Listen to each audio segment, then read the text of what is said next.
그다음에 포고령과 관련해서 피청구인 측은 2025년 1월 14일자 답변서에서 이 사건 포고령은 당시 국방부 장관이었던 김용현이 작성했고 피청구인이 몇 자 수정했다 이렇게 답변을 하신 거죠.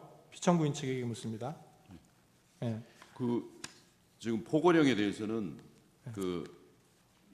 포고령에 대해서 사실조회로 사실조회로 된다고 말씀하셨는데 네. 그 부분은 김용현 장관의 증인 신청을 통해서 김용현 장관이 그 부분에 관련해서 증인 신문을 통해서 밝히겠다 이런 말씀이신가요? 그러니까 우선 이제 1월 14일자 답변서 3을 내시면서 네. 그 답변서에는 당시에 국방부 장관에는 김용현이 작성을 했고 네.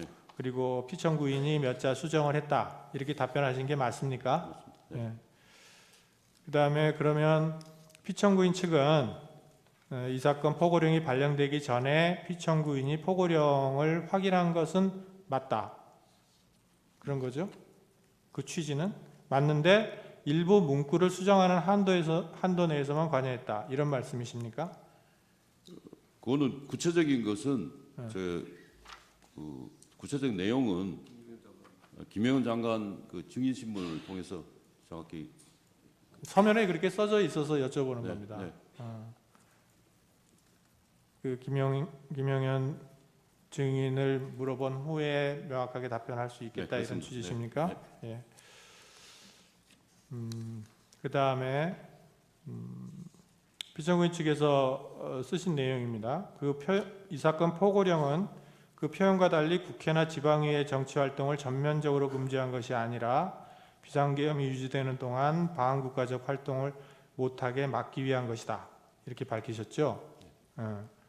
그러면 이 사건 포고령으로 막으려고 했던 국회나 지방의회의 방한국가적인 활동은 구체적으로 무엇을 말하는 건가요?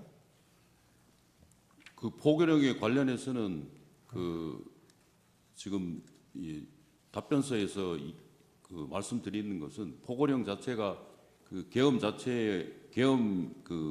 구체적인 포고령의 내용이라든지 구체적인 그 포고령이 작성된 거라든지 내용의 의미에 대해서는 추후에 증인신문이나 이걸 통해서 구체적으로 말씀드리겠습니다. 그러니까 그 서면상으로 정치활동을 금지한 것이 아니고 네.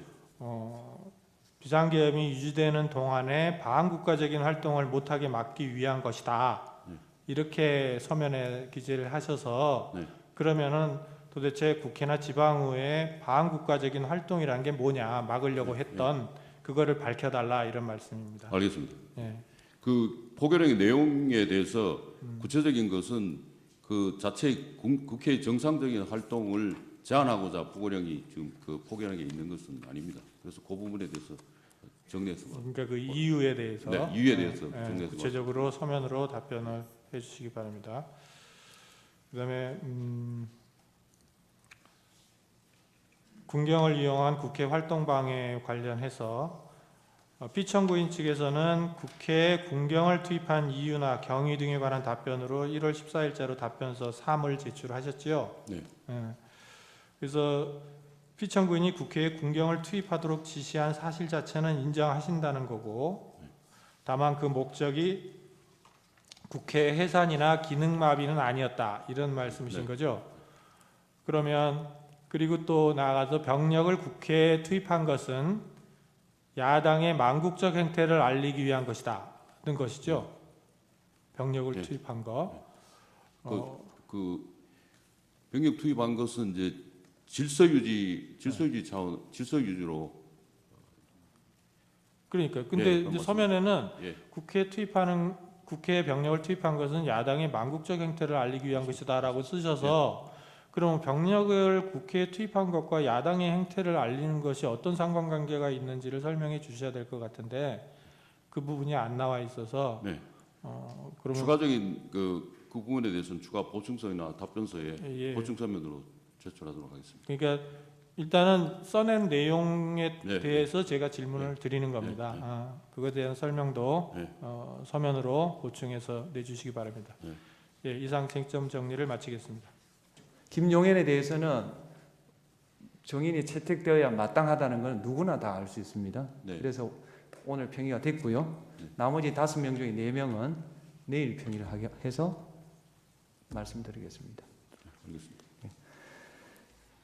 그러면 다음 기일에 대해서 말씀드리겠습니다. 제3차 기일은 1월 21일 오후 2시, 그 다음 4차 기일, 5차 기일은 1월 23일 오후 2시, 2월 4일 오후 2시입니다. 사무관은 피청구인의 송달 장소인 서울구치소로 다시 3차 내지 5차 기일 통지를 보내주십시오.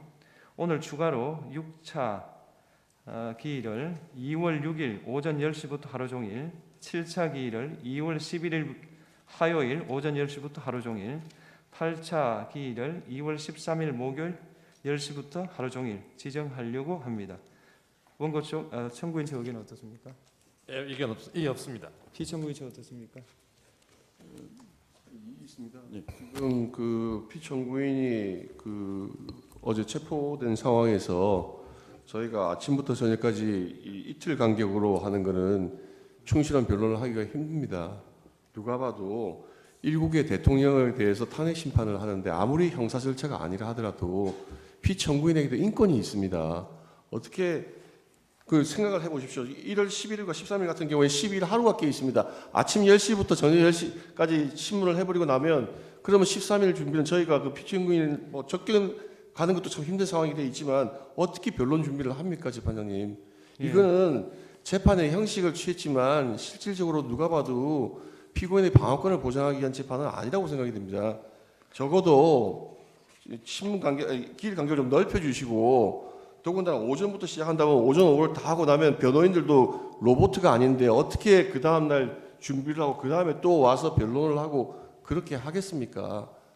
예, 재판부에서 평의를 거쳤고 평의를 거칠 근거는 전례 그리고 2월 6일부터 하루 종일 지정한다는 점을 종합적으로 했습니다. 그렇게 하겠습니다. 기일은 2월 6일 오전 10시부터 하루 종일, 7차 기일은 2월 11일부터 오전 10시부터 하루 종일, 8차 기일은 2월 13일 목요일 오전 10시부터 하루 종일 하고요. 사무관은 피청구인에게 6차 내지 8차 기일 통지서를 서울구치소와 관저 둘 다 송달하십시오. 그리고 정인 김용현 정인 신문 기일은 2월 6일 오후 2시로 지정하겠습니다. 김용현 정인에 대한 기일 통지서를 사무관은 아마 서울구치소에 있을 것 같은데 하여튼 피청구인의 송달 장소를 받아서 보내주시기 바랍니다. 재판장님 이렇게 선례라고 말씀을 하시는데 예. 그 선례 다음에 온 사태가 어떤 것이었습니까? 그 선례 다음에 양승태 대법원장이 비인간적인 재판을 받은 걸 기억을 합니다. 저는 그게 얼마나 가혹하고 반문명적인 재판이었습니까? 아무리 대통령이 지금 직무 정지된 기간을 짧게 해야 될 사유가 있다 손 치더라도 저희도 세계 10위권에 들어가는 문명국가인데 대통령의 인권이 난파된 간첩보다 못합니까? 아무리 형사재판이 아니고 헌법재판이라고 하지만 대통령에게도 인권이 있습니다. 난파된 간첩이나 북한하고 직통으로 연결된 그런 피고인을 재판할 때에도 이렇게 하지는 않았다고 저는 생각합니다. 재판부에서 충분히 논의를 거쳤습니다. 변경하지 않겠습니다. 이상입니다. 재판장님, 김용현 증인 관련해서 말씀드릴 게 있는데 지금 말씀드리려다가 그렇습니다. 네, 죄송합니다. 말씀해 보십시오. 예, 말씀해 보십시오. 예, 김용현 증인은 소초인 측에서 청구한 모든 증인들에 다 연결되는 증인입니다. 네. 그래서 김용현 증인의 진술을 먼저 듣고 그 다음에 소초인 측에서 신청한 증인들의 진술을 증언을 듣는 게 재판 절차상 실적 진실을 가리는데 합당할 것으로 보입니다. 그 내일 한번 의논해 보겠습니다. 네, 재판장님 꼭 부탁드립니다. 최소한 동시적으로는 진행되어야만 그 형평성과 피청구인의 방어권에 합당하다고 생각합니다. 동시라는 게 누구와 동시를 말합니까? 지금 소초인 측에서 신청한 증인 5명 관련돼서 모두 김용현 증인과 연결되어 있습니다. 따라서 만약에 김용현 증인을 먼저 신문하지 못하신다면은 최소한 소치인들 증인 신문할 때 각각 김용현 증인이 나와서 반대 신문 또는 저희가 반대 질문을 할 수 있도록 기회를 주십시오. 그거는 좀 힘들 것 같고요. 김용현 증인 신문 기일을 앞당기는 문제에 대해서는 내일 토론을 해보겠습니다. 그 지금 경우에는 기일에 제가 기억으로는 23일로 기억합니다만 그 청구인 신청한 증인들만으로 그 기일이 되어 있습니다. 네. 그 재판관님들 너무나 잘 아시는 것처럼 이 사실관계를 둘러싸고 첨예하게 대립하고 있습니다. 피청구인은 체포의 채자도 꺼내지 않았다고 언론에 많이 보도된 바 있습니다. 이처럼 첨예하게 사실관계가 대립하는 이러한 사건을 두고 더구나 대통령의 탄핵 사건을 두고 한 기일에서 청구인이 신청한 당연히 청구인 측 진술에 가까운 사람들만 한 기일 전체를 채우고 그리고 피청구인 측의 주요 증인으로 한 사람 신청하고 있는 김용현 증인에 대해서 그 기일에 동시에 반대적인 진술이 나올 기회를 허락하지 않는다는 것은 재판이 공정할 뿐만 아니라 공정하게 보이는 외관을 분명히 띄어야 한다는. 아니 그러니까요. 예. 김용현 증인은 앞으로 바꾸는 문제에 대해서 논의를 하겠다고 그러잖아요. 예, 23일 날 제가 안 된다고 말을 안 했는데 왜 그렇게 말씀하십니까? 꼭 부탁드리는 취지로 말씀드렸습니다. 김용현 증인 먼저 할 수 있습니다. 네, 네. 예, 그건 논의해 보겠습니다. 마치면 되겠죠.